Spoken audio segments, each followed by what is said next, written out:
My name is Shannon Douglas. This is Tarot Tuesdays, and today I'm going to talk a little bit about the Major Arcana card number 17, the Star. I'm going to talk a little bit about one of my favorite teachers in my life and about one of my favorite modern thinkers.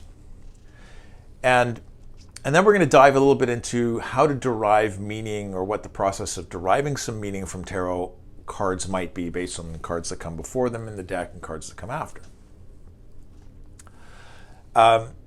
And I'm going to talk about psychedelics, which I don't often do. So today, card number 17 in the Major Arcana, the Star.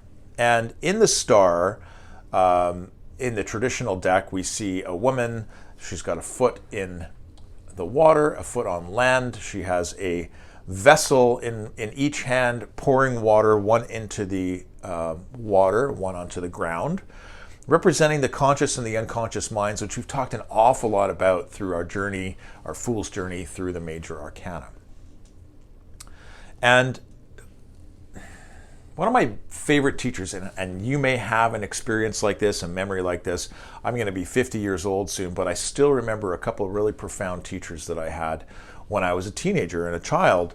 And one of the most memorable teachers that I had taught me auto mechanics. I did auto mechanics for a couple of years, did 3 full courses in how to fix cars. I've built cars, built engines, taken cars apart. I can do anything to do with a car, basically, relative to techne. But he was also my senior math teacher. And by his demeanor and by his methodology, he always empowered his students. And I remember him specifically for empowering me to figure out the solution to my problem. So if it was a math test, the way he taught class was that I don't want you to memorize the formulas. Even in complex math and pre-calculus, I don't want you to memorize the formulas. I want you to understand how to derive the formula so that when you arrive in a situation where you have an exam or you've got to figure out algebra of some sort, you have the basic building blocks to solve complex problems, to analyze things at a complex level. And he did the same thing in auto mechanics. And so I really believe that when it comes to tarot, there's a lot that you can derive in terms of meanings of the cards by understanding that the Major Arcana is a progression of ideas, a developmental narrative of the individual psyche, and of organizational psyche. So we can look at it in terms of myself, and we can look at archetypes in terms like internally, but we can also look at how archetypes play out externally in either individuals or other organizations. So we've got internal, external, individual, and then we've got at scale internal to organizations and external, and the different angles or directions we can look at. Mathematically speaking, this is called the Cartesian grid, or the Cartesian coordinates of vertical axis and a horizontal axis, XX, YY, etc., etc. I don't want to get into the math too much.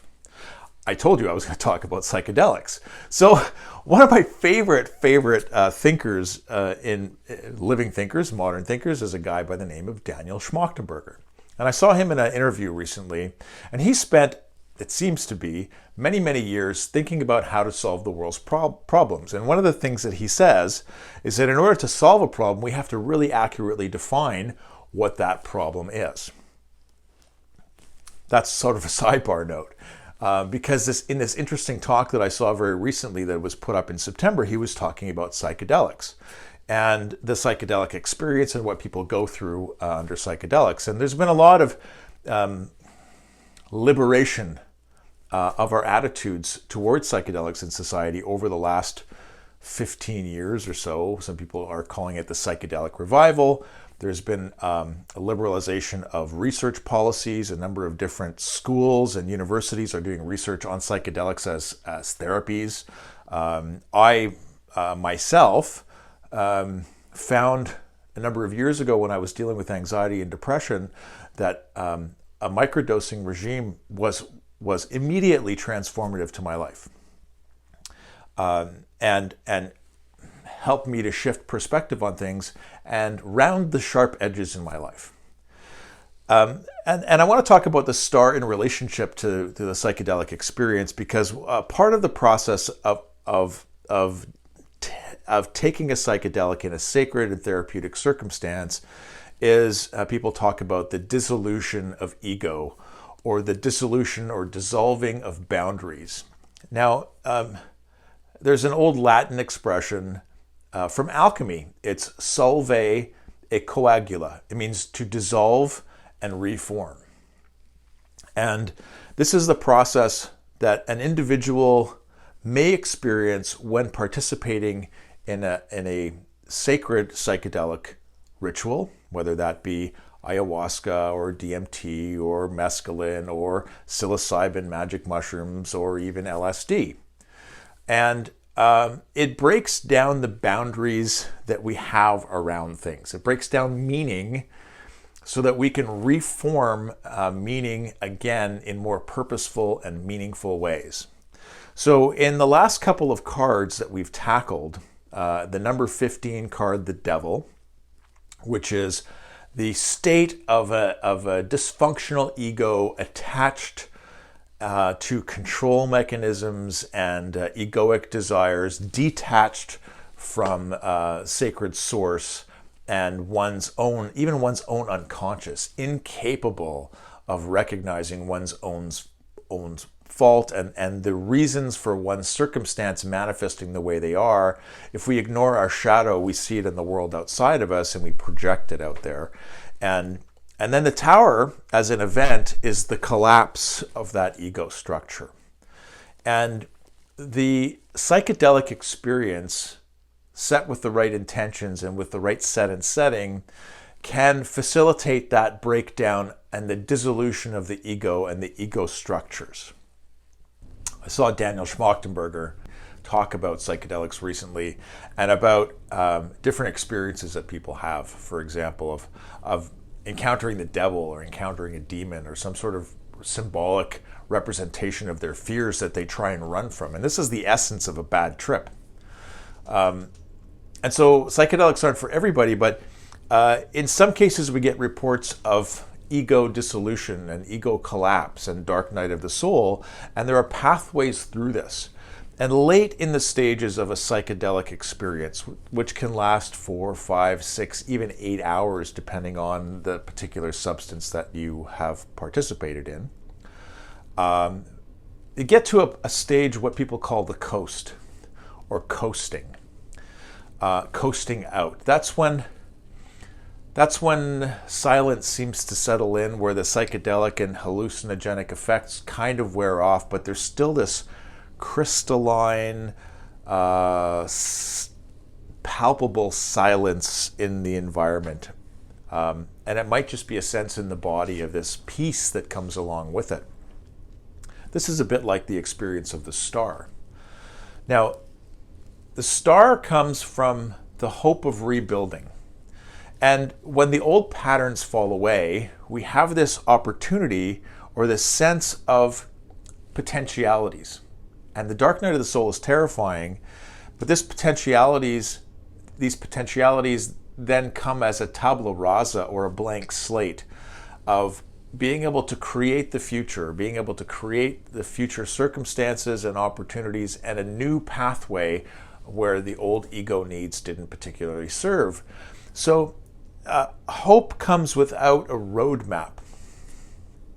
And that creates some challenges for this particular experience, but the light at the end of the tunnel is a real thing. I had a friend who did some traveling in South America. Probably, this is more than 25 years ago. And he had some experience with psychedelics there. And on top of that, he was in a culture very foreign to our suburban white boy upbringing. And he spent probably 4 months in Baja, California, Mexico, Central America, Peru. And he came back, and he has an artistic temperament. And he just could not reintegrate into society for a number of months. They call that culture shock, where all of the structures that we believe are meaningful simply kind of stop meaning or having purpose. And I remember him saying, I really don't fucking care what color the drapes are. I don't. It makes no difference to me what kind of car I drive, or what clothes I'm supposed to wear, or all of these things that are structures that of our society had all broken down for him. Now the star is the symbolic meaning is hope, purpose, meaning. But it comes in a moment after everything has crumbled away. And you may have had experiences like this. I certainly have. The collapse of a relationship, the end of a career, or a major change in career. People go through life events where all of a sudden, where they'd been attached to something that they identified with. I am my job. I am my relationship. I am my role as a parent. I am my role as a healthy individual. I am, black or brown or red or white or orange or whatever I happen to be. We identify with certain things. And if that suddenly changes, we go into a meaning crisis. Some people call that the dark night of the soul. And this is experienced through the psychedelic process. When facilitated well and taken with the right intention in the right set and setting, all of those meaning structures in our lives can come into question. A higher light can shine on them, and all of a sudden they don't seem like they have that much meaning anymore. Or if we suddenly lose a job that we've identified with, or we lose a reputation, or we're no longer in that relationship, and that tower collapses. This is the dark night of the soul, where all meaning disappears and comes into question. And then in that moment, that light on the horizon, that light in the darkness, the light at the end of the tunnel presents itself to give us hope, to give us a sense that we're going to get through this, whatever it is. That even though these illusions have fallen away, at the core of our being, there is a sense of who we are, a sense of our purpose, a sense of our identity, when we're not attached to anything else. And that's who we really are at a deep down level. Now, that is not an easy experience. The old Yogi Berra expression, if you're going through hell, keep going. I love to say that. If you're familiar with tarot, the Five of Pentacles, if you're going through hell, just keep going. The star is like that too. There is an opportunity, there's something that we can move towards, or some kind of omen or sign that presents itself that will allow us to move forward with some grasp that things will get better, that we can recreate and rebuild a framework of meaning in our lives. Now, the card we're going to address next week is the moon. And I haven't gone back to texts on tarot for a long, long time. And I was surprised because over the years, my impression of the meaning of the moon has evolved since I read those texts originally. And this ties into this dark night of the soul, and I'm going to talk about it a bit more. Next Tuesday happens to be Election Day in the United States. And as a viewer, you may disagree with me about the politics of Donald Trump and the way that he has polluted and diminished the office of the presidency in the United States, how he has diminished the United States standing around the world, how he has created enemies from friends and tried to make friends with enemies. His personality structure, because I've dealt with this personality my whole life, is very dangerous and very toxic. And we may make a deal with the devil and say, okay, well, let's see what this guy can do for us, even though we recognize what a toxic individual he is, if he happens to be on your side, you may say, well, this is great. I'll use this force for my own benefit. I will accept that I'll be okay, until the narcissist inevitably turns on you, which narcissists inevitably do. The narcissism is represented in the devil card. This inflexible egoic attachment. And what the narcissist tries to create crumbles with the tower. Now, their efforts and energy can crumble, like multiple bankruptcies, or high staff turnover, or people turning around and writing really nasty books about you because they're true, not because it's a hit job, but because they're true. We're all collectively dealing with this devil and this edifice that's been built, Trumpism. And so, looking at the archetype in our current circumstance today, a week from the election, we have hope. There is a light at the end of the tunnel. There is a better future that can present itself, at least so that we can resolve the issues of the present. But we're not out of the dark night yet. There's a message, there's an omen, but we're not out yet. And we won't be out, as far as the major arcana are concerned, for a couple of weeks.